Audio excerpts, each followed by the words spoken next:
I'm happy to be here to celebrate and rejoice and transform and co create together.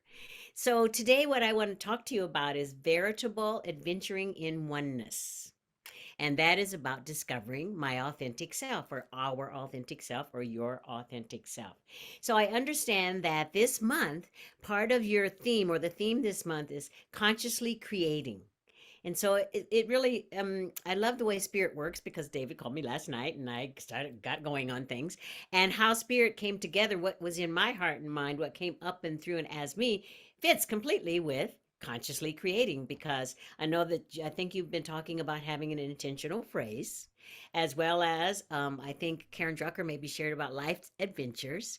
And this all fits together to me because veritable adventuring in oneness, what it really it stands for, all of those things and so much more. However, before we continue on, I love that spirit is, there is no duality in the one power and the one presence. And so besides spirit being the seriousness of enlightenment and transformation and paradigm shifts and perspective changes, spirit is also humor and joy and silliness and giddiness and gladness. So I want to start us out with a little joke, a little giggle. I have this box of jokes that my son gave me because on the front of the box it's all corn. It's like corny jokes. And I am from Iowa, and one of the main products of the state of Iowa is corn, which just tickles my children to know in that their mother is from a place, like they say, a really hick place in the middle of the country. However, good jokes in this box. So here's what the joke we're going to be with today is, I have a question. What makes pianos so hard to open? The answer is the keys are on the inside. There's our little tickle, our little giggle. And it's true about us too. The keys to our growth is on the inside of us. You know, it's the inside of us where the growth begins, and then it out pictures itself out into the world. But it's all about the inside of us. As we know that the consciousness of the divine can only make itself known on the planet by coming into form. And the form it comes into, as well as so many other forms.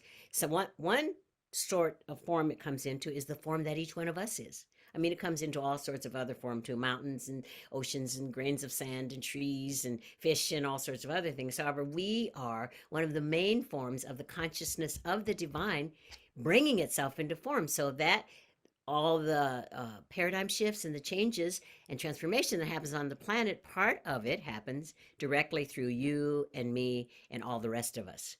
So when we're talking about veritable adventuring in oneness, I of course thought, well, we better get clear, or I better get clear about what this veritable means. You know, what these words, they all come together, and in English we can smush them all together, but it may not mean anything to us if we are not on the same page as to the definition.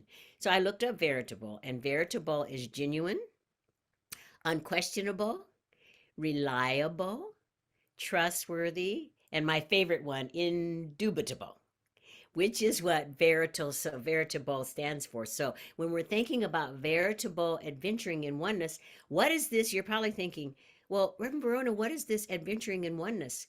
Adventuring in oneness is the life that each one of us leads.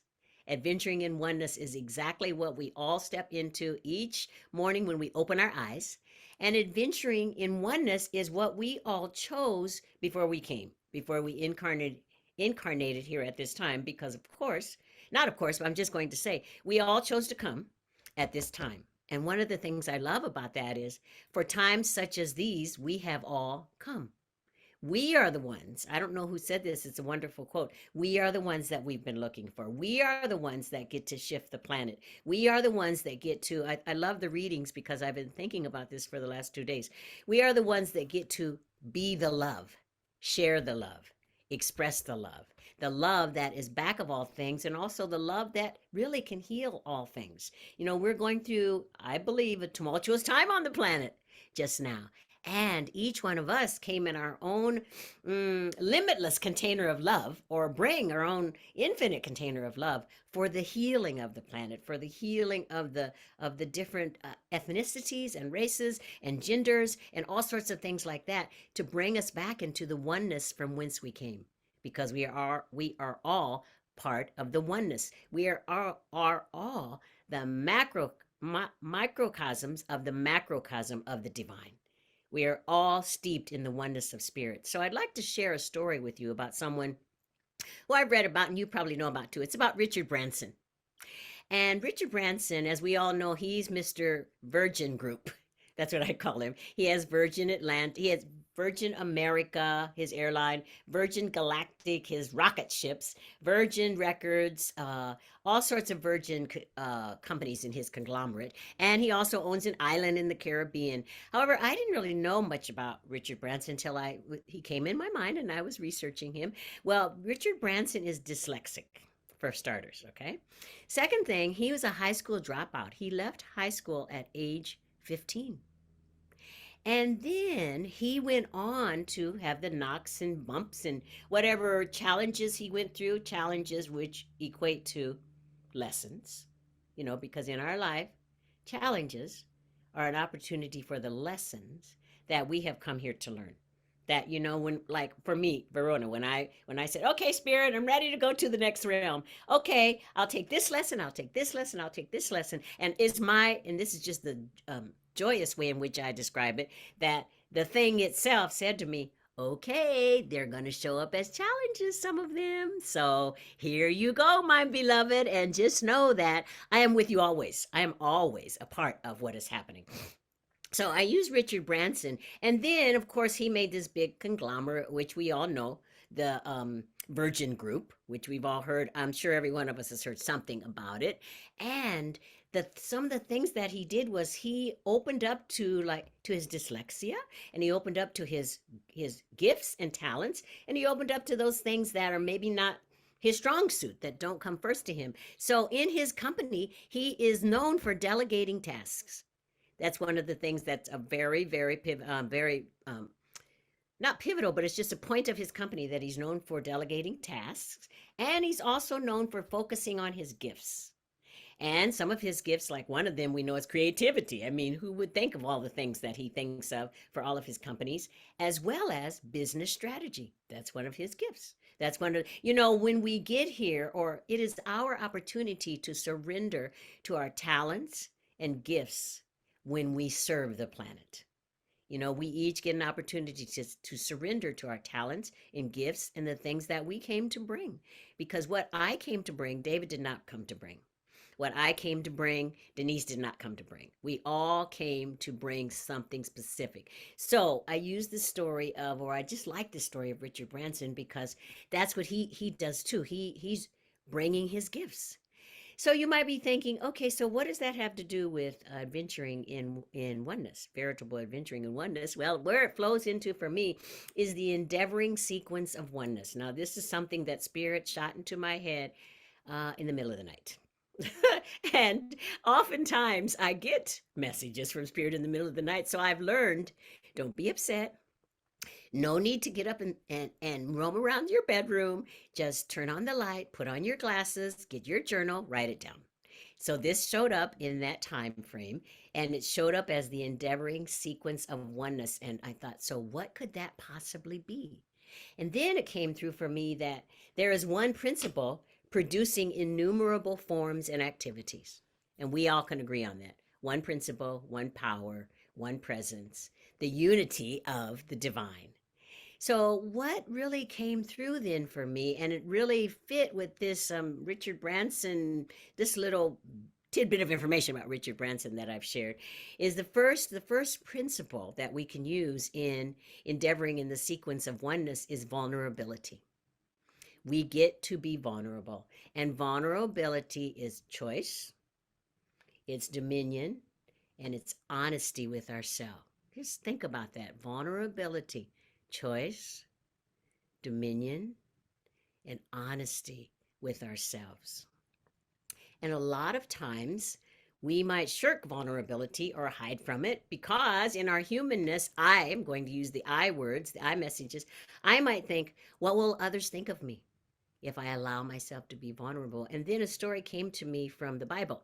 It's in the 26th chapter of Matthew, and the whole story's in there, but this is during the crucifixion time, but it's verse 37 through 39 because Jesus allowed himself to be vulnerable. Jesus said to his disciples, and I'm going to read it, "My soul is overwhelmed with sorrow to the point of death.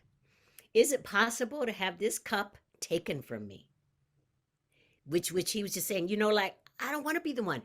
I'm not the poster boy for crucifixion.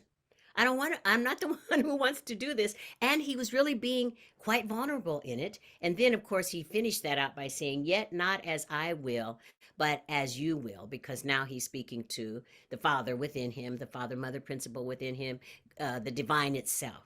So that really struck me as even Jesus, who I want to make clear, Jesus was not an exception. Jesus was an example. And Jesus is and was an example for each one of us because each one of us is filled to overflowing with that same infinite Christ consciousness. It's in us, it is us, it as us, it, and I am not negating that Jesus, the wonderful mm, prophet, savior, example that he is. So, however, we all have that in us because the infinitude of the Christ consciousness possibility is in us. It's ours to use. It's one of those things like grace that we can just say, "Okay, I'll have some now. Okay, I'll let you know. I will either receive some or I will generate some. I will give some now. I will pour some forth now." So, back to this vulnerability thing, I thought it was very interesting and important that Jesus allowed himself to be vulnerable. So that is one of the ways that we can endeavor in the sequence of oneness. And then the second way that we can endeavor in the sequence of oneness is by being transparent, transparency. And transparency, of course, is truth, integrity, courage, and bravery. We have an opportunity, we have a choice to be transparent. And in one of Ernest Holmes' readings from the Living the Science of Mind, it says, "If God is all there is, then past, present, and future must exist as some part of the truth. The allness of truth includes the reality of our being." So if we allow ourselves to be transparent, we get to be the truth. And then, as Ernest Holmes says, the allness of truth includes the reality of our being.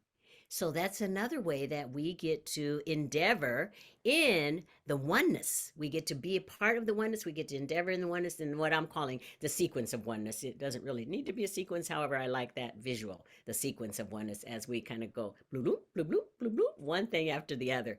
And then the third way that we get to endeavor in the sequence of oneness is intuitive listening.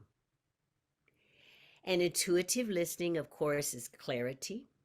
And it is said that intuitive listening is the unexplored territory of the divine. It's the adventure part. Because if we really allow ourselves to be in the stillness, to truly intuitive listen. And listen and not refute what we hear, not question what we hear. Absolutely know the intuitive listening that the divine speaks to each one of us is in its own inimitable way. The way the divine speaks to me sometimes is in voices of my ancestors. Sometimes the divine speaks to me in a little girl voice, my little girl voice. So I say that to say the divine speaks to us in so many ways. However, each way that the intuitive voice speaks to us, it's recognizable by each one of us. Just allow yourself to be with that for a minute. Yes, the divine does speak to me in recognizable ways, in the intuitive listening, in the intuitive practice, in the intuitive even process, we could call it. And I want to share with you this great, wonderful book that one of my colleagues told me about. It's called Falling into the Arms of God, and it's Meditations of Teresa of Avila. And in this book, one of the things that she says is, we are all mystics, slowly awakening to the reality of who we really are, children of heaven and earth, of spirit and matter.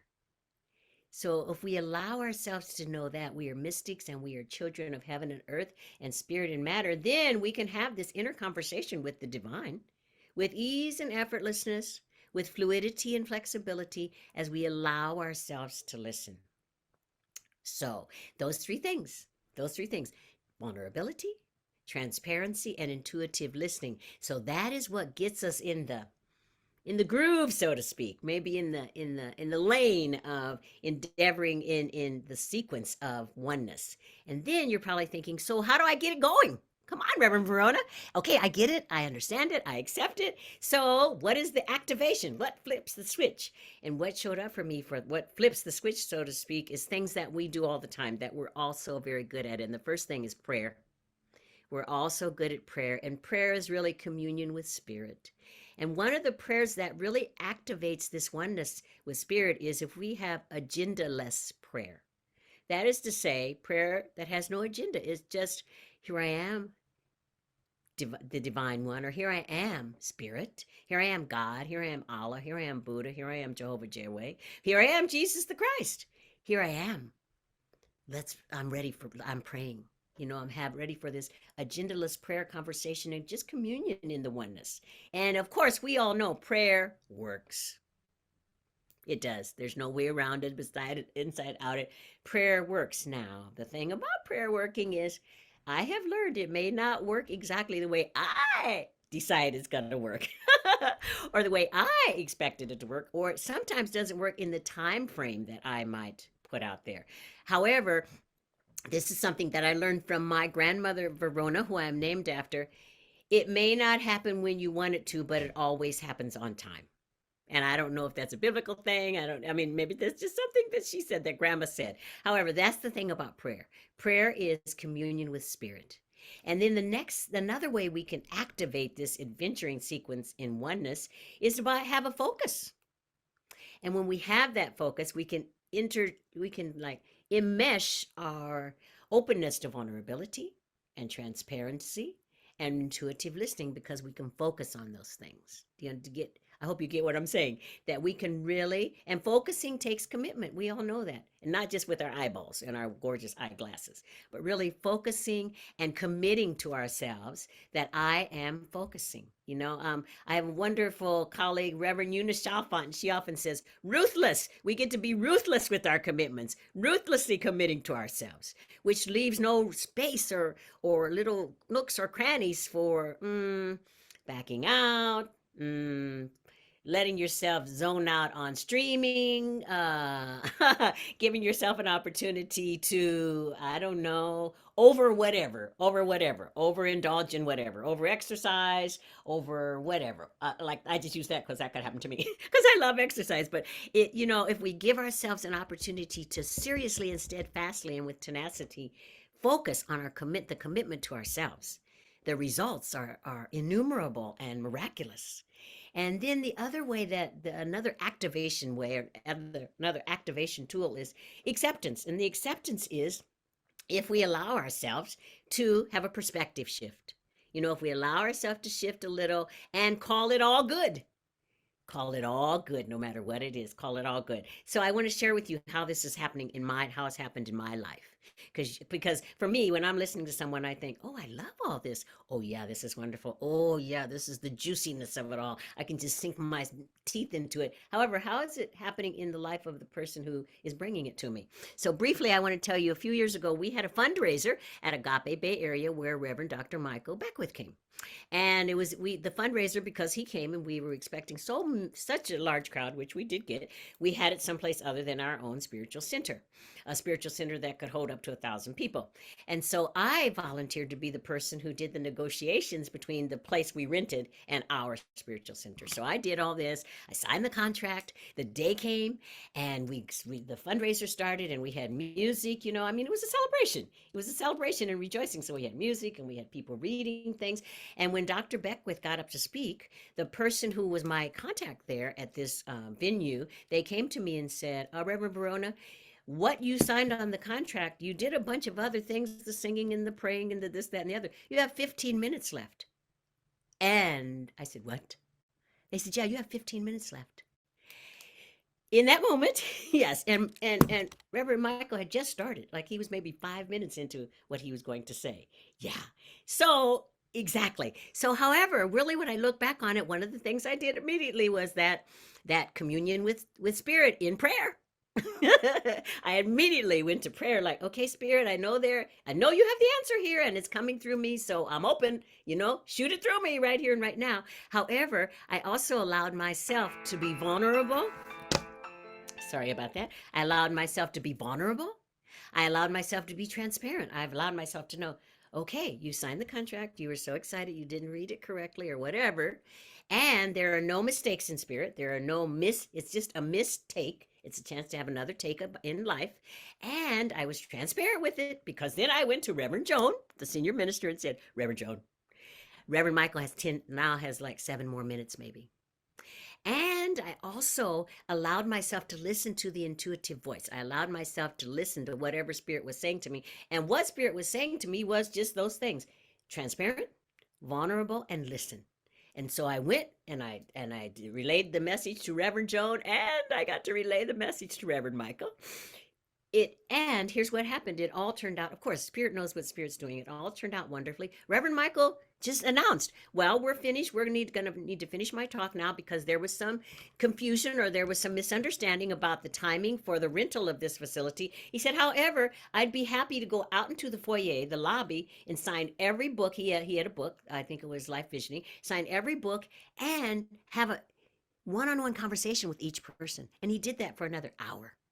Every person who wanted to talk, every person who wanted to ask a question, every person who wanted their book signed, and it all fell into place. And it ended up being a spectacular fundraiser, a wonderful time together, a wonderful celebration. And my part in it was because I used these things. I used these steps, the activation of my adventuring in oneness. I also used the steps that got me there: vulnerability, transparency, intuitive listening. I, of course, turned to prayer. Where else would I go? And focused on opening to those things and accepting. I had a perspective shift. Instead of saying to myself, oh, Verona, you messed up big time, I got an opportunity to say, thank you, Spirit, for this challenge. Thank you for this lesson.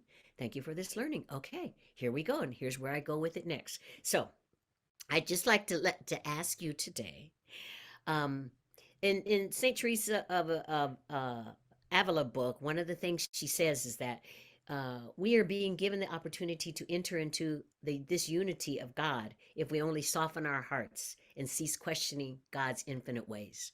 So I want to ask you, are you ready to soften your heart, stop questioning Spirit's infinite ways, and veritably adventure in oneness? I'm complete. Thank you.